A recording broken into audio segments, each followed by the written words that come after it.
تاکہ اس چیز کو آگے نہ بڑھنا جائے.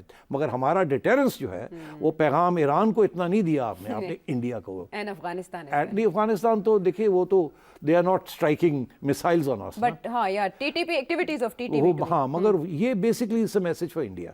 تو یہ سگنلنگ ہو رہی ہے before the Indian elections and before the Iranian elections, جس میں وہ پاکستان کو ایکسپلائٹ کرنا چاہ رہے ہیں دونوں سائڈس. اور پاکستان نے جو ریسپانس دیا ہے ٹو ایران ان کو بھی بتا دیا ہے, although they are a brotherly country, اور ادھر انڈیا کو بھی یہ پیغام چلا گیا.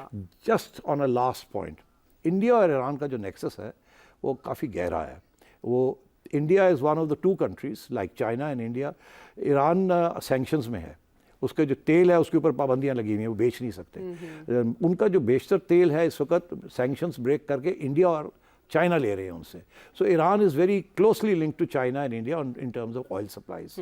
India is the only country جس نے امریکن ایمبارگو کو توڑا ہے, اور اس کے خلاف امریکہ بھی کچھ نہیں کر سکتا. اسی لیے امریکہ اور انڈیا جو ہے وہ چاہ بہار پورٹ کو بھی ڈیولپ کر رہا ہے, اور وہاں سے ایک سڑک بنا رہا ہے ٹورڈز افغانستان, تاکہ یہ پاکستان کے ساتھ جو افغانستان کی ڈپینڈنس ہے اس کو بھی ختم کیا جائے. تو یہ کافی انٹرسٹنگ نیکسس ہے, اور یہ عین ممکن ہے کہ یہ جو پاکستان کے اوپر اسٹرائک کی ہے ایران نے, یہ انڈیا کے ساتھ کچھ سوچ وچار کر کے کی ہے, اور India is also testing the waters. اور یہ جو ہم نے جو بیان دیا ہے آرمی چیف نے بھی, اور جو ادھر فارن سیکرٹری نے بھی جو کہا ہے, یہ سوچا سمجھا بیان ہے. اس کو ایز اے سگنل دیکھنا چاہیے کہ if India tries to do some thing we are ready for it. یہ نواز شریف صاحب کے ساتھ اس کا کوئی تعلق نہیں ہے کہ جی وہ آئیں گے تو وہ یہ کریں گے, اور آرمی چیف جو ہے وہ کہیں گے یہ نہیں ہو سکتا. This is purely in local tactical sense جو چیز ہو رہی ہے. نواز شریف صاحب اتنے بیوقوف نہیں ہیں کہ وہ آ کے آرمی چیف کے ساتھ لڑائی جھگڑا کر لیں on an issue as sensitive as this. اور یہ بات جو ہوتی ہے یہ مل جل کے بات آگے بڑھتی ہے. اور اگر کوئی نارملائزیشن بھی ہونی ہوگی تو وہ دیکھنا پڑے گا کہ نریندر مودی الیکشن سے پہلے کیا کرتے ہیں, کس طریقے سے, اور اس کے بعد ان کا رویہ کیا ہوتا ہے. تو پھر جا کے یہ بات آگے بڑھے گی. ایسے نہیں ہوگا کہ نواز شریف آئیں گے اور کہیں گے جی میں نے تو انڈیا کے ساتھ ہینڈ شیک کرنا ہے, وہ گالیاں دے رہے ہوں یا وہ آپ کے خلاف کوئی اسٹریٹجی بنا رہے ہوں. ایسے نہیں ہوگا. It's going to be a sophisticated approach. Okay, یعنی یہ تو کلیئر ہو گیا ہمیں سارے فورن افیئرس کے. آپ نے جو ایلیبوریٹ کر کے بتایا کہ نواز شریف صاحب کی فورن پالیسی جو سوچ کے آئے ہوں گے اس کے لیے کوئی تھریٹ نہیں ہے اس میں, جو ایک انڈرسٹینڈنگ ہے.